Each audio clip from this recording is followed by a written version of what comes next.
Hello everyone and welcome to the Opportunities Amid Uncertainties, the Broker Business panel, the Broker Business in 2020 panel of Virtual Vision Finance. My name is Celeste Skinner and I'm an editor at Finance Magnates, and I'll be your moderator for this exciting session today. With me discussing the brokerage industry in 2020, which has been heavily influenced by COVID-19, are our speakers, and I'm really delighted to introduce Plester, who's the head of FX Prime Brokerage at Saxo Bank, Christopher Gore, the CEO of Go Markets, Tom Higgins, the CEO of Goldeye, Dan Moczulski, CEO, Star Financial Systems, and Raphael Tetro, the SVP Merchant Services at SafeCharge. So we'd really love to hear from you during today's presentation. So please leave your comments next to the video and tell us your thoughts. We'll be answering the questions at the end of this session.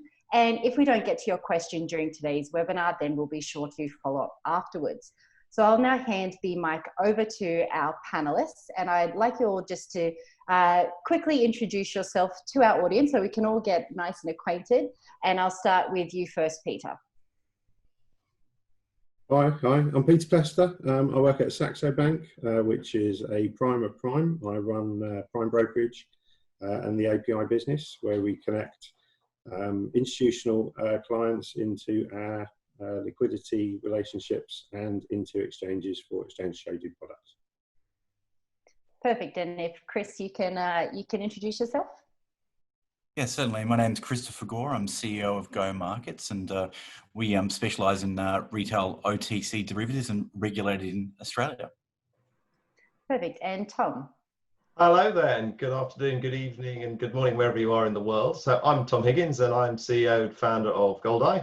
We've been around for over 11 years now. It's amazing how time has flown. And what we do is we're a software development company in fintech space, and we develop software for retail FX trading, institutional FX trading, but also now CFD indexes and cryptocurrency. So we provide the glue that hooks all of the software together. It covers liquidity management, risk management, and money management software. Perfect. And Dan? Hi everyone. Hi Celeste. Hi the panel. Hi everyone at home. Hi and the people in the offices or working from remotely from home. My name's Dan Moczulski. I'm the CEO of Star Financial Systems. We make multi-asset infrastructures for brokerages to offer thousands of different products to their client base. And we have an infrastructure that allows brokers to add new products such as physical equities and such relatively seamlessly. Perfect. And last but not least, Raphael. Hi, everybody. Thank you so much for joining today. My name is Raphael Tetro. I'm SVP Merchant Services here at SafeCharge. SafeCharge today is the leading payment service provider in the financial services sector.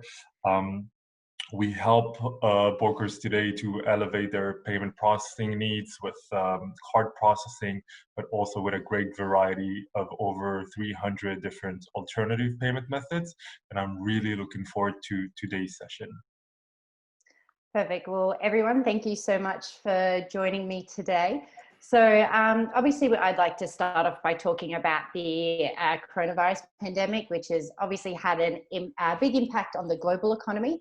And obviously, we're going to be seeing the after effects of this virus for some time to come. And the brokerage industry has actually benefited from this crisis, perhaps more than most, with increased market volatility driving volumes and attracting new traders to the market. However, it's obviously not been without its challenges. So I'd like to start off first with Peter. The need for business continuity planning has been well and truly shown during this pandemic. How will COVID-19 influence the strategy at Saxo Bank going forward?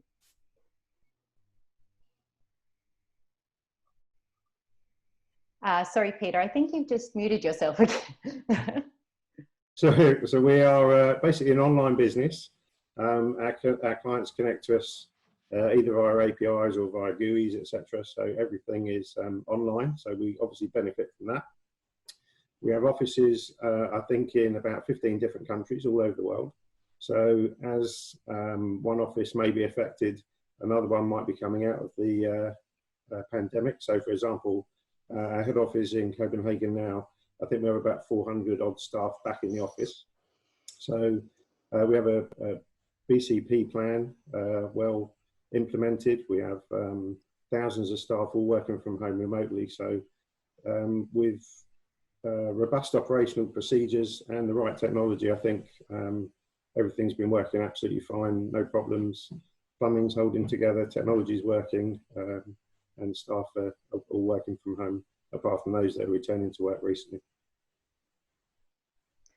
Perfect. And do you think sort of going forward, you're going to add any other aspects to your plan? I mean, obviously this has made a hypothetical situation a very real reality. Is there any sort of challenges that you didn't expect that you will be prepared for next time, or if there is a next time? Yeah, I think obviously things like the what happened with the oil price, you know, negative oil prices for the first time in history has obviously caused a lot of brokers some problems and issues and things that they need to look at. So that's obviously one of the things that the market is having to deal with and plan for the future to make sure that that issue doesn't happen again. So it's things like that basically, and risk management, making sure that your margin rates are correctly positioned for the right market conditions, volatility, etc. So yeah. And you did mention oil, so we will be coming back to that. But first, I wanted to ask Tom, who was recently in an interview with actually us here at Finance Magnates. And Tom, you said that although you know the industry has largely been able to adjust to working from home, many companies or many brokers lack the business intelligence tools or dashboards that are needed to gain a top-line overview of their KPIs in real time. So going forward, do you think brokers will increasingly rely on business intelligence tools? Yes, well, thanks very much for that, Jenny. Yeah, absolutely. I said Jenny, didn't I? Yes. Sorry, let's start again. Okay. I'm happy to be mistaken for Jenny. Thanks very much, Celeste. Yeah, absolutely. I think one thing that the pandemic has shown is when you're working remotely, you can't just pop over to someone's desk and ask them a question and say, where we are on this, what's our position on this, what's the risk on this one, what's our, you know, our basket showing on this. It's difficult because you're sitting at a screen in a room on your own at home. And so having some sort of KPIs on a dashboard is absolutely key to be able to monitor where you are, because without that face-to-face communication, it's really, really difficult to know. And people are running enhanced risk at the moment anyway because of the increased volatility. And so I think that will have taught them a lesson that having either no tools or very basic Excel-based tools just isn't good enough. You need something that's really specifically designed for the industry, for your particular market, so it has the right metrics in it, so that you can see where you are. It's reacting quickly enough to be able to see where you are, to be able to adjust against whatever's happening in the market. Because if you look at the example of, say, oil, where oil went negative, if you didn't have monitors in place to show you how your clients were being affected by that, they could be seriously upside or you could be seriously upside. We were actually quite well protected against that because we had been testing in the past against strange feeds. So we had simulated all sorts of weird things going on, massively wide pricing, cross pricing, negative pricing. And so we were well protected against that. We didn't think it would ever happen actually, because it's not a normal situation, but actually, so maybe that was more luck actually that we were tested against that, so we didn't have any issues there. But it was a real problem for our broker clients, because what are you supposed to do when it goes the wrong way around? So we've seen a higher increase in leads coming in for risk management tools or for business intelligence tools that are built in. So this is our Visual Edge tool that I'm talking about here, so that people can see on dashboards in real time and also analytically afterwards. They can analyze what's happened to see what is going on in the market. So yes, I think so. And in terms of obviously working from home, although a lot of brokers have been able to adjust to this pretty quickly, obviously at the beginning there probably was a bit of a learning curve there, and because of that, a lot of regulators have actually extended deadlines in when companies can submit their financial reports. And Chris, do you think regulators have been doing enough to try and be as understanding as they can be during this time? I think so. I mean, what we've seen from this end is more of I guess a pragmatic approach from our corporate regulator, and it seems to be the theme across European region as well.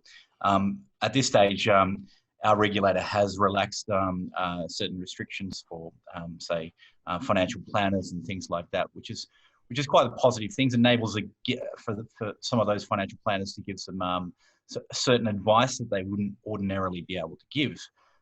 From our industry point of view, the regulators are always active and always requesting information. I guess anecdotally, what we've seen is them take a little bit of a more practical approach, and instead of demanding information, they're requesting information and understanding that we're working in a very different way with many of our staff working remotely. Definitely. And Raphael, have you found any kind of challenges during this period that were surprising for you?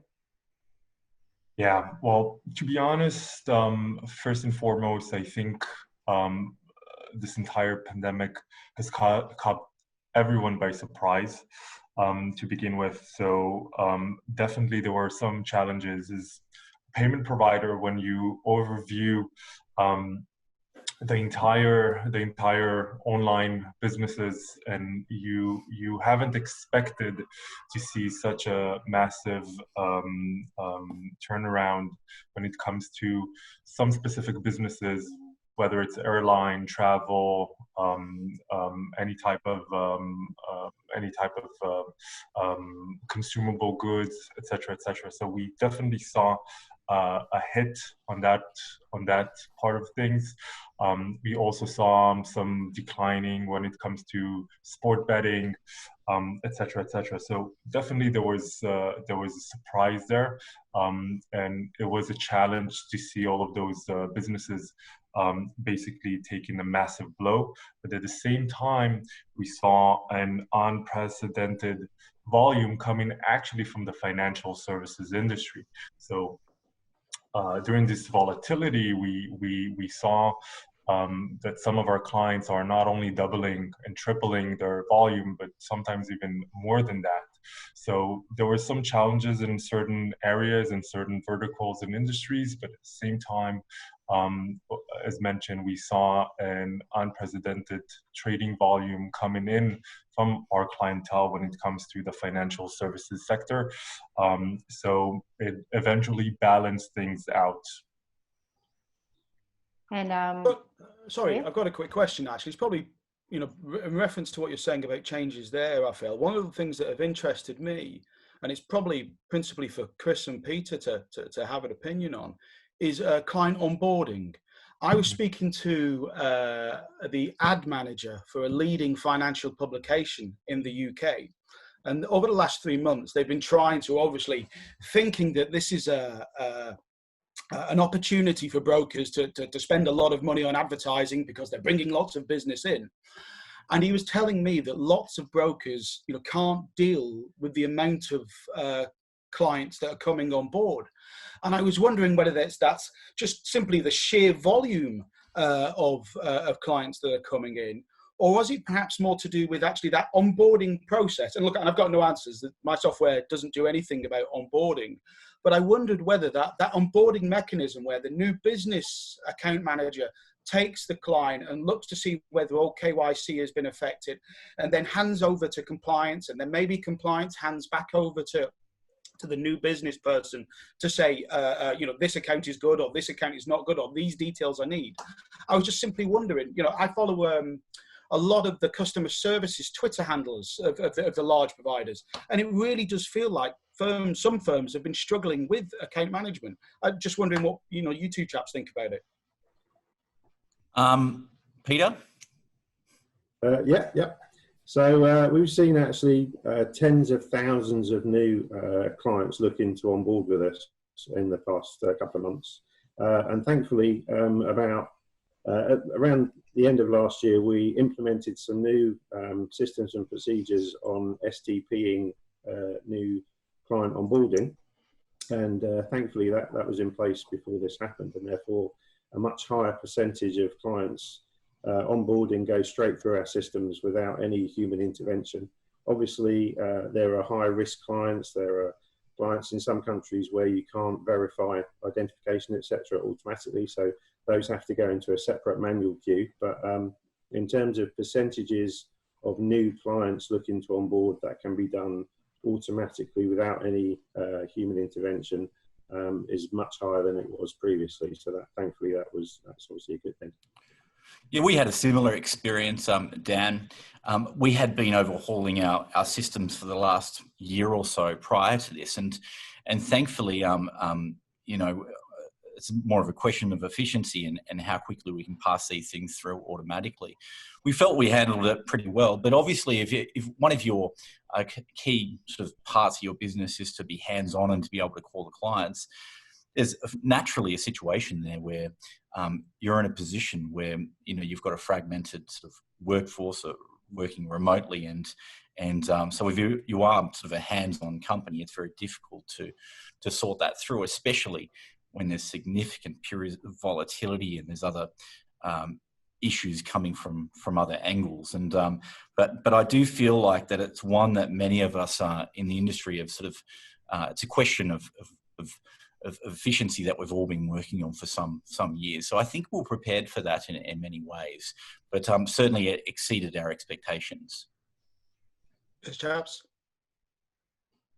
And just keeping on that theme, obviously we have seen, you know, a big influx of new traders coming into this space, and you know, it's almost like, you know, the trading markets were quite trendy at the moment. Even my friends who never really asked me about my job are, you know, asking, oh, so what's FX? You know, how do we trade it now? So we definitely are having a lot of new entrants wanting to trade, and, you know, first-time traders or dormant traders kind of coming back into the space. I was wondering what you guys were thinking. Do you think once kind of, you know, COVID, the effects of it start to lessen and lessen, are these new traders just going to leave as quickly as they came, or do you think they could be here to stay? And obviously, you know, whoever would like to answer this question, feel free to jump in. Well, let me have a go at that one, shall I?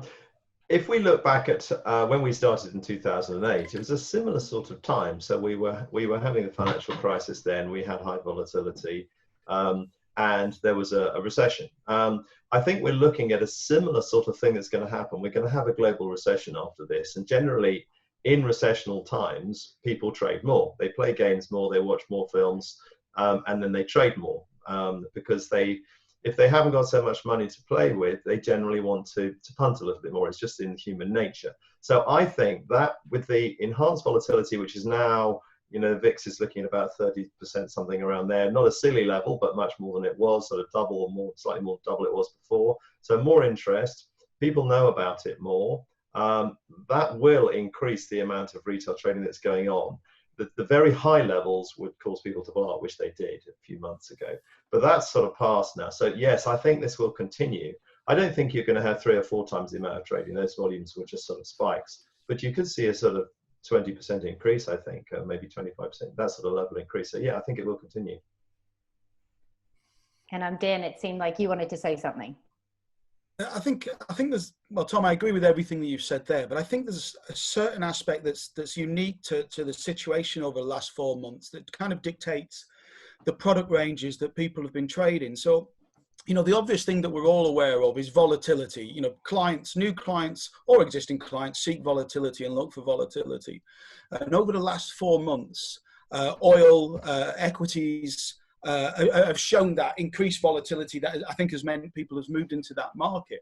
I do think there's something unique, or you know, I can't think of an equivalent for this specifically for equities and their associated indices in terms of the volatility that's happened in the market. I think has attracted the crypto audience. You know, this crypto audience that previously has had nothing to do with kind of our sector and our brokerages. Suddenly you've got this fear of missing out, that, you know, you've got the opportunity that equities are going to transform someone's financial position. And so lots of people, as you said at the start there, Celeste, are jumping into markets that they've not really considered before. I also feel, in comparison with the crypto market, that people are very much more trying to trade something that associates with their own emotions and lifestyle. So whether it's, you know, Tesla because they agree with the principles behind it, you know, I think people are jumping on things like that. I also feel that this pandemic has allowed people who are new to trading or trying it out, really to understand, or at least have a view themselves. So when there's a macroeconomic incident with LIBOR or with low interest rates or negative interest rates, the market as a whole doesn't understand how that impacts things. But you know, this pandemic, people have understood that people are going to subscribe to Disney Plus. People have understood that Walmart's got big queues going outside it. So I think it's allowed people to have a much clearer idea. And you know, with accounts being so easy to open nowadays, and plenty of equity brokers offering commission free, it's far more accessible to back your opinion on something like that. Definitely. And there's also been, we've seen some analysis recently that there's also been kind of a movement from people who were typically participating in the gambling industry, such as betting on sports events and things like that, also coming into the trading space, obviously trying to get their risk fixed whilst all the events are postponed. Do you think these new traders might also stick around?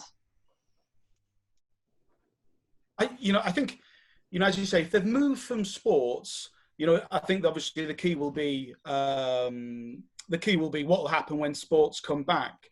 But I think, and I've always felt this, to be honest, there's certain components of financial markets that I do feel should be very attractive to conventional sports gamblers or casino users. You know, the fact that financial markets are 24 hours a day allows them to you know, if you think with sports trading, I believe that the vast amounts of sports trading is you know, in the UK 3 o'clock when the football's on.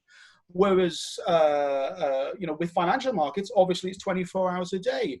I also feel with casinos that perhaps people will be attracted to the legitimacy of not trading against the house, but you're trading against an exchange that, you know, that you can see, that you know, that has clarity and transparency. So, I'm hopeful that these markets, you know, these clients will stay.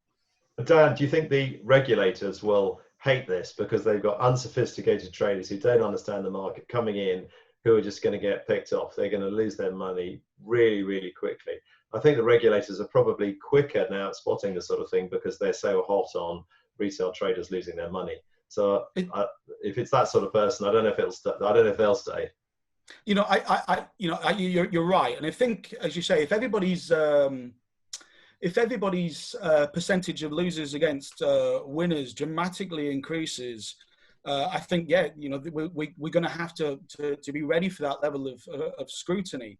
You know, I just don't know the answer. You know, I'll be blunt, I'm not sure whether we are getting these sporting gamblers. I'm not sure whether we are getting these casino users. I think it's more, you know, kind of like a brand new segment that are moving to us. But, you know, time will tell. But I've not got the answers here, Tom. One of the things that we're, what I'm seeing from a broker standpoint is that you do get a little bit of fatigue as well. So we do have these significant amounts of influx of clients and things like that who will come from all different areas, as you say, sports and things like that. I think some of those clients hang around. Some of those clients are converts, I guess. But if we do see, you know, as we all discussed, that volatility and volume are very much work hand in hand. So if we do see a moderation of this volatility over time, I kind of anticipate, and we're budgeting for, I guess, a bit of a lull in volumes to some degree. But that doesn't mean that overall net it's negative for the brokerage business. We think it's broadly supportive of all business metrics in the long term. I have to comment just in regards to the sentences about gaming players shifting towards financial services. So as a company that basically hovers over those two segments quite significantly, I think that we did see a shift come in from gaming players, whether they're betting with Petty Power, Betfair, 888, bwin, etc., all of a sudden shifting towards financial services. And these are clients that we never saw on the financial sector before. Now, it's going to be very interesting because in June, The leagues are going to come back. So it's going to be very interesting to see whether those are going to stick around. So I do follow the notion that there is going to remain an uplift of around 20%, but it's very interesting to see the stickiness of how many brokers have managed to maintain those traders, those new traders that came on board, and to see whether they will be able to retain them for the long run. So I think the next few months are going to be very, very interesting in that regards. I wonder, in reference to what Tom was saying before, and just picking up on what you're saying there, Raphael, whether the regulator looks at this and says, well, you've got lots of people coming on board and losing money, but perhaps they're losing less than they were losing on sports and casino. Is that relevant? The issue is it's not the same regulator. If it was the same regulator, they would have been able to see how much they lost here and how much they lost there. But I think that the regulators are keeping a close eye on what's going on here. And in the gaming sector, those regulators are very, very strict, especially in the UK. So I think that the regulators are indeed keeping a close eye in regards to the financial sectors, due to the flock of new users and the increase of trading volume, for sure. Yeah, I guess the main answer to this is whether or not they actually make money. So if they do make money, I suspect they will hang around. If they lose, they won't. But I mean, in the meantime, with no sports, live sports, etc., sports betting is off the table. Otherwise, it's gambling. And with casino, there's a 50-50. It's all luck. Whereas with trading, at least if you do your research, news is 24 hours a day. People can sit there and watch the news, do their research, go online, check company reports, economic data, etc., and have at least an educated or informed view on the market, which would give them hopefully a better than 50-50 chance that you'd get in a casino. So one would hope that they would be more successful trading than they would be games betting. So. And you've all mentioned a little bit about, obviously, regulators are really watching this space. And actually, Chris, I was speaking with Go Markets recently. ASIC released a report basically saying that losses by retail clients had skyrocketed, particularly in March, sort of the last week of February, beginning of March. Client losses skyrocketed. And obviously, that regulator is planning on implementing product intervention measures, but they're yet to do so.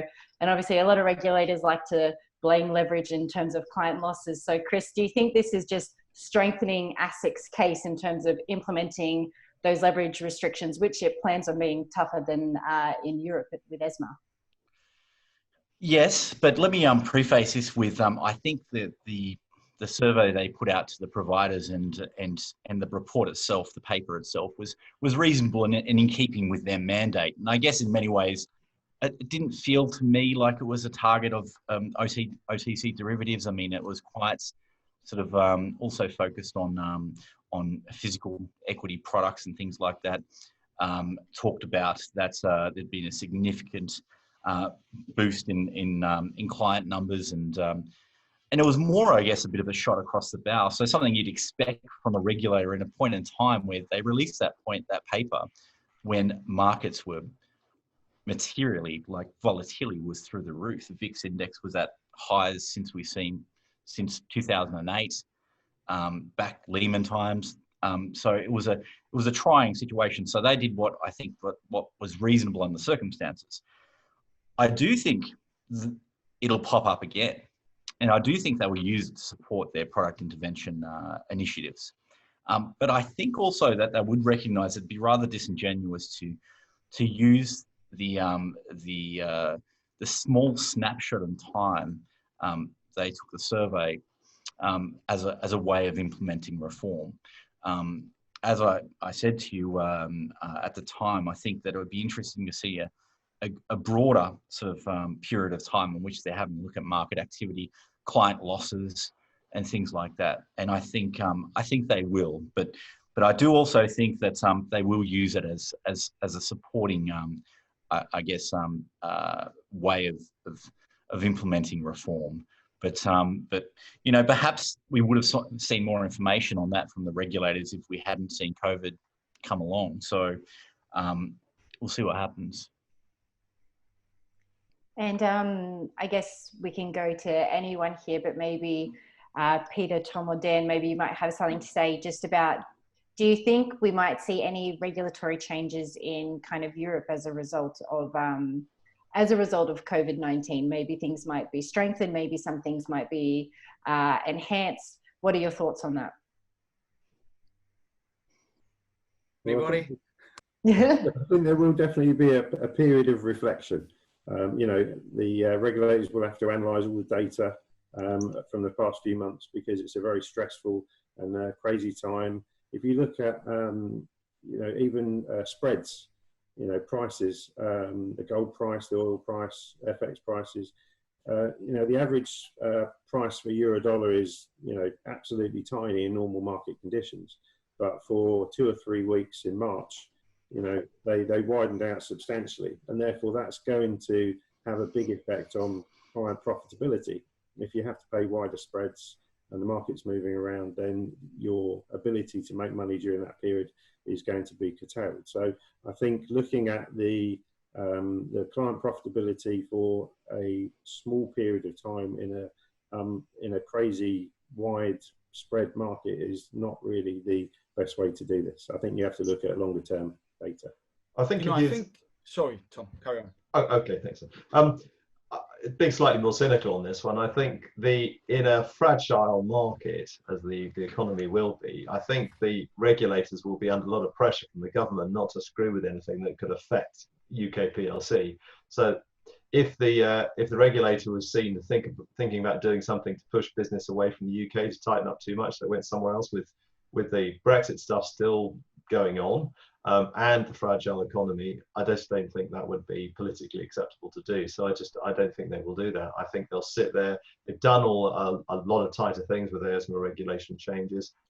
I think they'll just sit there and watch, as Peter says, they'll watch, look at the data, and if they absolutely need to, because it's really disastrous, they will. But otherwise, I think they'll sit on their hands because they just don't want to rock the boat.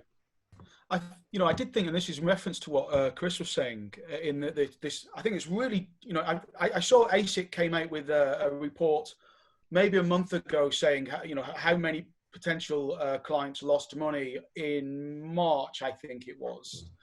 And I feel that was, really unfair just to look at March, because what other financial instrument, if anything, I would like to suggest, because CFDs and and FX trading allows people to go short, I would speculate that the figures for every other financial instrument would have been far worse with non kind of leveraged or non markets where you can't short it. And I think as brokers, we've all witnessed actually a kind of leveling up that's happened as well in April and in May, in terms of clients have been able to profit from the rebounds of the markets. But essentially echoing what Chris would say, I think it would be really kind of short-termist just to look at specifically what happened in a short period of time. To make a decision that affects, as you say, employment of thousands of people globally. Definitely, and as Peter said, it's there definitely will be a period of reflection regarding this situation, and we were talking about it before regarding oil. Obviously, that was something that really caught everyone off guard. And Dan, I was speaking with you about this in regards to trading platforms. And a lot of when the negative prices went negative, trading platforms couldn't handle it. They, didn't have those capabilities. Do you think sort of going forward, and I'll direct this to you, Dan, do you think that we're going to start seeing trading platforms that maybe can handle negative pricing? Well, I suppose, and I'm biased here and I apologize for this, but, our platform is a multi-asset platform.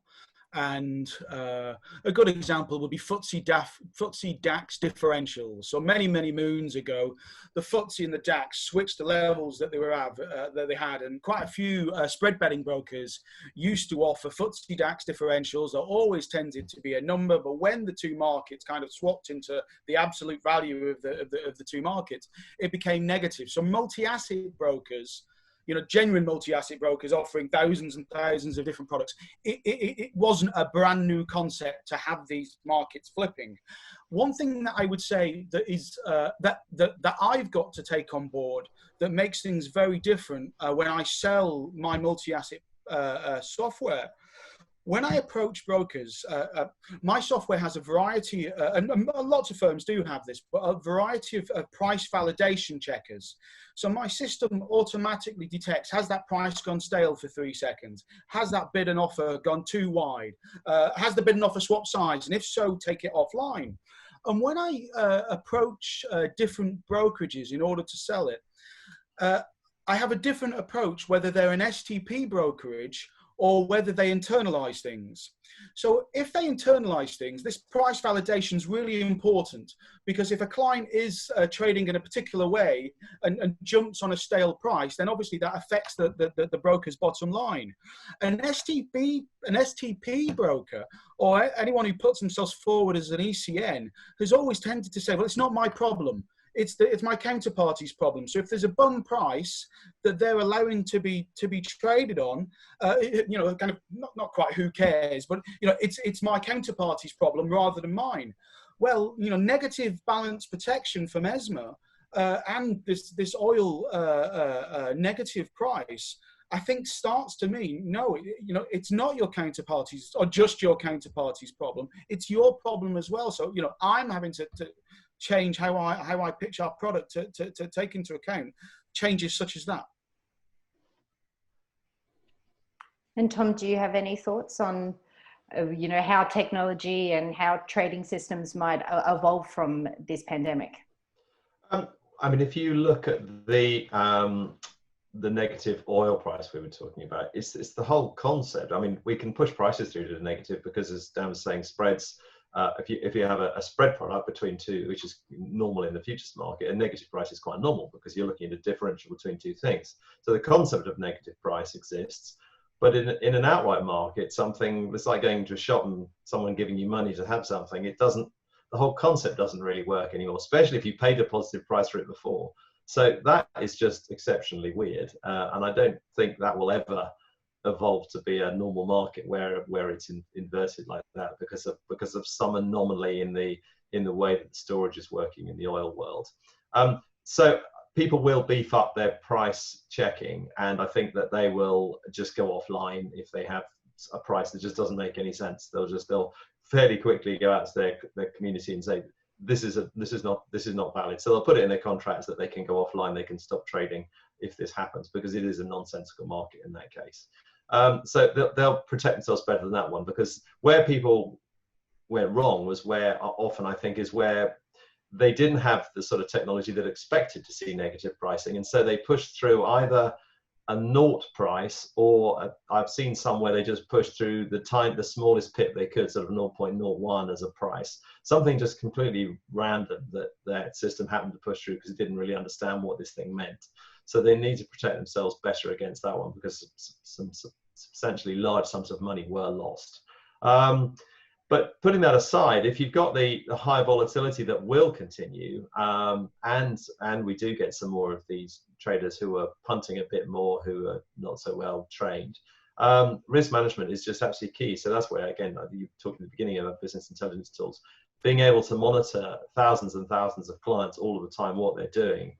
And also, if you've got to offer negative balance protection, you need systems to do that. You can't do that yourself. Just with your own spreadsheet or your own calculator, as people used to in the past. So technology to do that from wherever that comes from is absolutely essential. And Chris, when the prices did go negative, what did Go Markets do as a broker, and what kind of measures do you now have in place in case history will repeat itself? We were fortunate enough not to be pricing that particular futures contract at the time, so it didn't impact us on that. But our trading department has worked with our suppliers to ensure that we can handle it in the future. And as Tom was saying, that one such way of doing it when we see this type of anomaly is to obviously to stop pricing this particular instrument, which seems to be a reasonable scenario if that sort of thing happens. But still, it's also a question of how likely is that to happen again. Of course, you know, oil at the time, there was already a decidedly negative backdrop. We had these Russia, Saudi Arabia issues and things like that.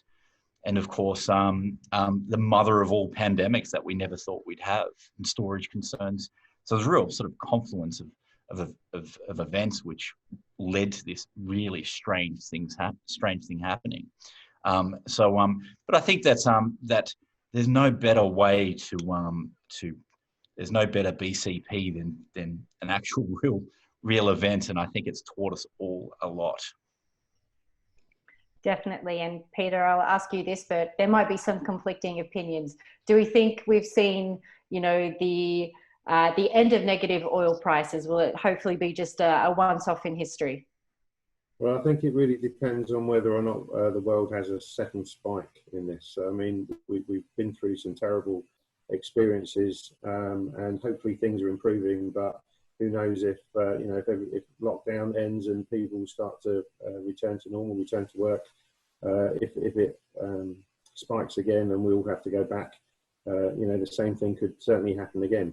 Hopefully the Russia-Saudi Arabia oil fight in terms of production, which caused, I guess, a lot of the downward pressure on the oil price, won't happen again, but who knows. And again, with tens of thousands of different instruments that people can trade on, oil is one example of where this anomaly has happened, but with tens of thousands of other instruments, I'm sure that risk departments will be looking through those lists to see if there are any other possible anomalies that could cause problems in the future.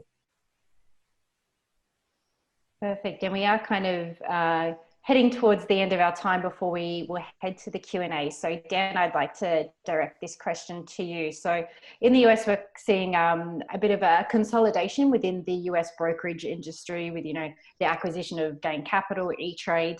And do you think we might be seeing more of that in other jurisdictions, either as a result of COVID-19 or just completely independently? Do you think we'll be seeing further consolidation? I think it's inevitable, but I do feel there's been a change in dynamic. Possibly, with ESMA and with ASIC, I speculate there'd been, there's almost like there's been fire sales.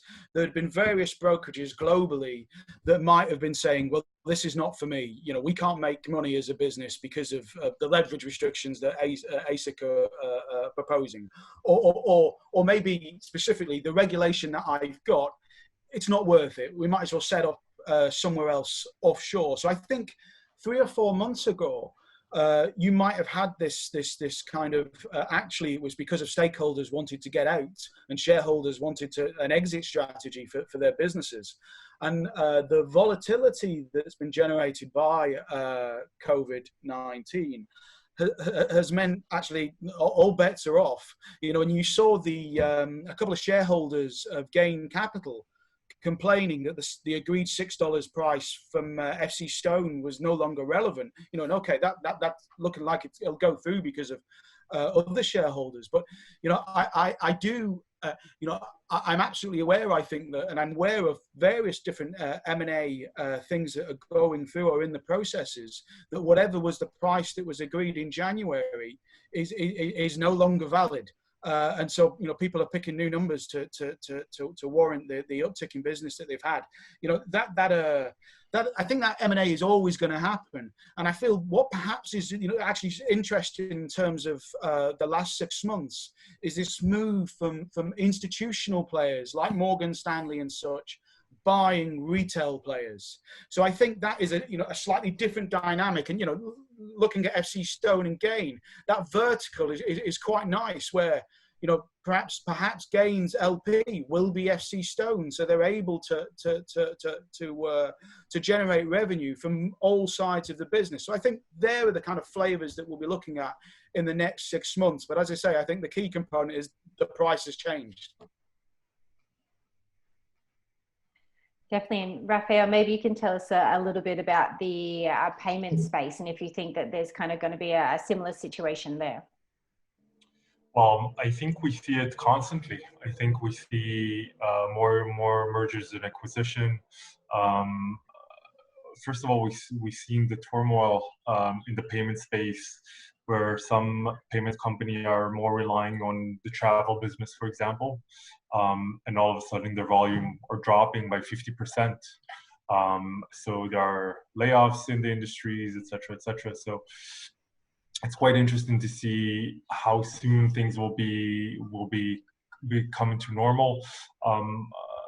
And I think this trend will only continue due to the fact that sometimes it will be simply easier to buy out a company which provides technology or payment methods coverage that you, as the company that does the acquisition, simply does not have, and the cost of developing it in-house simply exceeds the cost of just simply buying a company that already has this technology in place. So I think we see it constantly, and this trend will continue to grow. I think just quite as the same as we're seeing also in the financial services industry.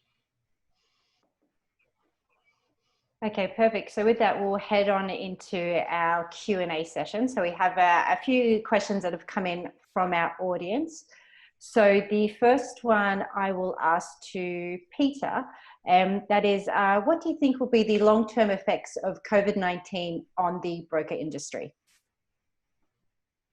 I think that there will be an increase in the interest for trading financial products. I think that once people have tried online trading and investment, because it's not just about gambling and speculation. There are obviously speculators that are looking to take advantage of short-term movements, but there are also investors who are looking to invest in equities more long-term. And a lot of brokers also have investment portfolio products as well. So I think the added interest, the fact that it's an online market, and people, the more they experience it, will benefit in the long term, I think, from that. Perfect. And I will ask this one to Tom. So it says there's a trend has emerged where financial institutions are no longer building and maintaining their own systems in-house. So why is this, and do you expect it to continue? But this has been a trend for quite a long time of people not building things in-house, because they've realized that whilst they can get a few developers, chuck some stuff together, that's not actually building a product. What you're doing there is you're just building a one-off thing that you can use, but it's not supportable. You've then got to employ those people all the time. You've got to keep the APIs up to date. So with so many different liquidity providers, for example, if you look at our matrix system, we've got sort of 75 or 80 different connected liquidity providers or different technologies connected across the asset class base. We've got to keep all of those APIs up to date all of the time, and people are changing things all of the time. So it's just not viable for someone who's a broker, for example, to build all of their own technology unless they're going to sell it, because it's too expensive keeping those teams going. And what we have seen with COVID is LPs are much more sensitive about the sort of business that they're accepting. And so you don't get one LP that will give you all of your asset classes to all of the brokers all of the time. So different brokers with different asset classes need to go to a different set of LPs to get the right sort of pricing. You need a really good match between the broker and the LP. You can't just chuck anything in an LP anymore and they'll just accept it. So what that means is that a broker will probably need to have quite a number of different LPs to cover the different types of clients they have, from professional to very retail, and the different asset classes they're covering, from the CFDs, cryptos, and FX. So you'll end up with a larger number of integrations that you've got to manage. And doing that in-house is just not viable. It's quite a complex thing to do to keep it running. So buying stuff in, that's a trend that will continue. And we're seeing that with banks would never buy stuff in before, but more and more and more, they're not building stuff in-house anymore. They're buying more platforms. Fewer platforms, but they're concentrating, like Citibank stated they were going to reduce the number of platforms they were using, but concentrate more on the few that they do have. So yes, I think that's a trend that will continue. Perfect. And Raphael, I believe this one is for you. So it says, although COVID-19 has been largely a positive boost for brokers, how important is it for them to have a reliable payments partner to support their scalability? So thank you for the question. To be honest, I think that now brokers see it more than ever, the importance of a reliable payment provider, due to the fact that they've seen such an uplift in trading volumes. They understand that sometimes being relied on only one provider is not that scalable. And if God forbid anything should happen to their main payment provider, especially in these times, this can have a very negative effect. So we do see that more and more brokers are asking us whether they can integrate to additional payment providers through us, or we're seeing also a shift towards these payment gateways, which are integrating to multiple payment providers, and in order for them to have redundancy. Also, we see the importance of applying certain technologies like cascading. So if a transaction is being declined with one provider, the transaction will automatically go to the second best provider, automatically, without the trader being aware of this process happening in the background. And I think that people are more and more understanding the importance of having such a reliable payment providers, especially in those spikes in terms of trading volumes. I think today, brokers, due to the heavy workload that they're facing and the challenges of working from home, find it quite challenging to maybe add new providers, et cetera, but still at the very same time, I think they're heavily reliable on the uptime of their existing providers, and they're definitely would like to see their providers taking extra measures in order to ensure a high level of uptime and SLA. And Dan, this question is for you. So obviously, amid the pandemic, we can't meet with clients face to face. So, in what ways has the pandemic changed the sales process?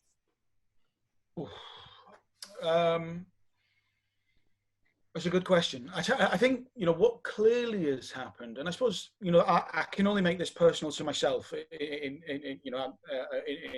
how I answer it. I'm based in London. I'm so used to seeing people for coffees. I'm so used to seeing people for a drink. I am so used to popping around someone's office just to introduce an idea.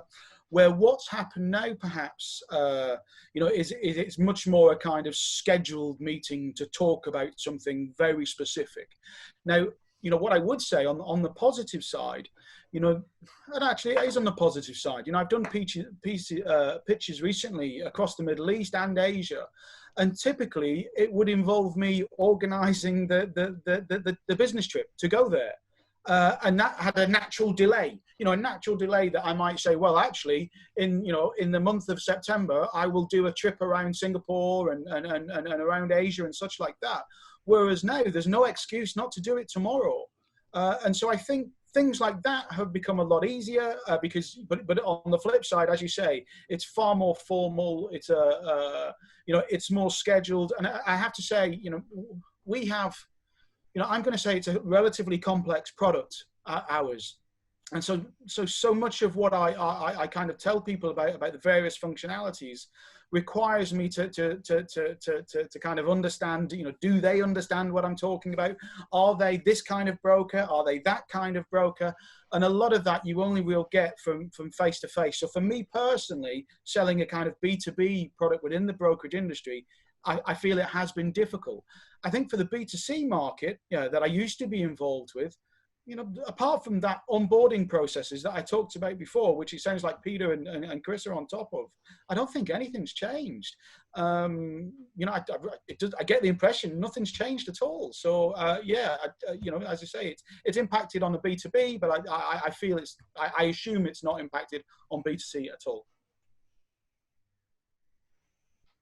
Okay, perfect. And we'll direct the last question. It'll go to Chris, and a nice way to finish off this panel. What are some lessons that you have learned from COVID-19?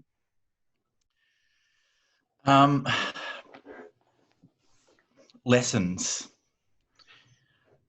No kisses and cuddling. No, there's been a lot of observations. What I've learnt is that that people are incredibly resilient, I guess, in the way they do things. Like, who would have thought at the end of last year we'd all be conducting our business in such a way? To me, that's astonishing. And the fact that I guess the can-do attitude of people when they get together and say, okay, well, this is the problem, this is how we're going to fix it. So I found that remarkable, and was always surprised, and still surprises me now, how we're able to, businesses around the world will be able to carry off the unthinkable. So I'm going to say that's the resilience of people. Definitely, and that's a really nice way to end off this panel. So unfortunately, that is all the questions that we have time for today. So as I said at the beginning, for those questions that are currently unanswered, we will be following up with you later.